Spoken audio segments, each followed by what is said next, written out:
আসসালামু-আলাইকুম everyone, আশা করি সবাই আল্লাহর রহমতে ভালো আছেন।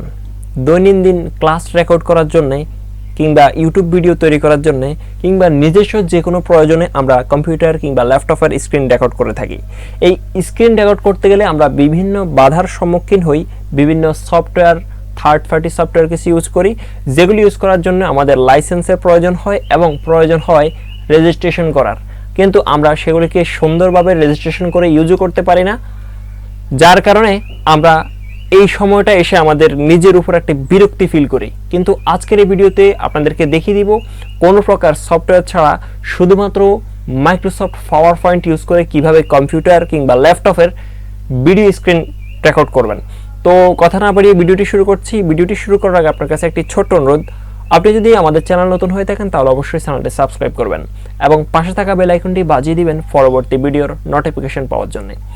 বন্ধুরা, তো সর্বপ্রথম আমরা আমাদের কম্পিউটার থেকে পাওয়ার পয়েন্টটি ওপেন করে নিয়েছি। ওপেন করে নেওয়ার পর এরকম একটা ইন্টারফেস দেখতে পাচ্ছেন। এখানে ব্ল্যাঙ্ক প্রেজেন্টেশন নামে যে অপশনটি আছে এখানে আমরা ক্লিক করলাম। ক্লিক করার পর উপরে অনেকগুলি টুলস এবং অনেকগুলি অপশন আমরা দেখতে পাচ্ছি। এর মধ্যে তৃতীয় যে অপশনটি আছে ইনসার্ট, এখানে আমি ক্লিক করলাম। ইনসার্টে ক্লিক করার পর এখানে ডান পাশে দেখতে পাচ্ছেন স্ক্রিন রেকর্ডিং, এখানে আমি ক্লিক করে দিলাম। ক্লিক করে দেওয়ার পর এরকম একটা ইন্টারফেস আপনারা দেখতে পাচ্ছেন। তো এখান থেকে যতটুকু আমরা রেকর্ডিং করব ঠিক ততটুকু আমরা এখান থেকে সিলেক্ট করে নিতে পারবো। তো এটাতে ক্লিক করলাম। এটাতে ক্লিক করে নেওয়ার পর ধরুন আমি এখান থেকে ঠিক এতটুকু স্ক্রিন রেকর্ড করব, বাকি অংশ রেকর্ড করব না। তো ঠিক যতটুকু প্রয়োজন আমরা ততটুকু এখান থেকে সেট করে দিতে পারবো। আর যখন আমরা স্ক্রিনটা রেকর্ড করব তখন এই রেকর্ড নামের যে লাল বাটনটি আছে এখানে আমরা ক্লিক করে দেব।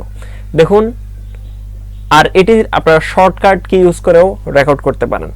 তো এভাবে যখন আপনাদের এখানে রেকর্ডিংটা হয়ে যাবে তখন এখানে পাশে আরেকটি অপশন দেখতে পাচ্ছেন বর্গাকার, এখানে যদি ক্লিক করে দেন তাহলে রেকর্ডিংটা এখানে চলে আসবে, পাওয়ার পয়েন্টে চলে আসবে। আমরা এটিকে এখানে রাখতে চাচ্ছি না, আমরা এটিকে কম্পিউটারের ডিস্কে নিয়ে যেতে চাচ্ছি। তো সেজন্য আমাদেরকে যেটি করতে হবে, মাউস থেকে রাইট বাটন ক্লিক করলাম এবং এখান থেকে সেভ মিডিয়া অ্যাজ এই অপশনটিতে ক্লিক করলাম। অপশনটিতে ক্লিক করার পর এখানে আমাদের ফাইলের একটি নাম দিয়ে দিব, যেই নামে আমরা এটিকে সেভ করব।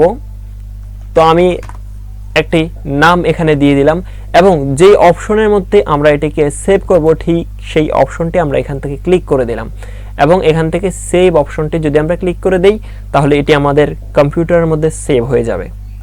তো দেখুন, এটি এখন এখানে আমি চালিয়ে দেখাচ্ছি। শর্টকাট কি ইউজ করেও রেকর্ড করতে পারেন। এই মাত্র যে স্ক্রিন এভাবে যখন আপনাদের এখানে রেকর্ডিংটা হয়ে যাবে তখন এখানে পাশে আর। তো বন্ধুরা, এভাবে আপনারা মাইক্রোসফট পাওয়ার পয়েন্ট ইউজ করে স্ক্রিন রেকর্ড করতে পারেন এবং সেই রেকর্ডটাকে কম্পিউটারের মধ্যে সেভ করে নিতে পারেন। এতে করে আপনাদের কোনো সফটওয়্যারের প্রয়োজন পড়বে না, কোনো লাইসেন্সের প্রয়োজন পড়বে না এবং কোনো সমস্যারও সম্মুখীন হতে হবে না। তো বন্ধুরা, আজকের ভিডিওটি এ পর্যন্তই। ভিডিওটি দেখে যদি আপনার ভালো লাগে তাহলে অবশ্যই একটি লাইক করবেন, কমেন্ট করে আপনার মতামত জানাবেন, আপনার বন্ধুদের সাথে শেয়ার করবেন। আর এতক্ষণ ধরে ভিডিওটি ধৈর্য ধরে দেখার জন্য অসংখ্য ধন্যবাদ।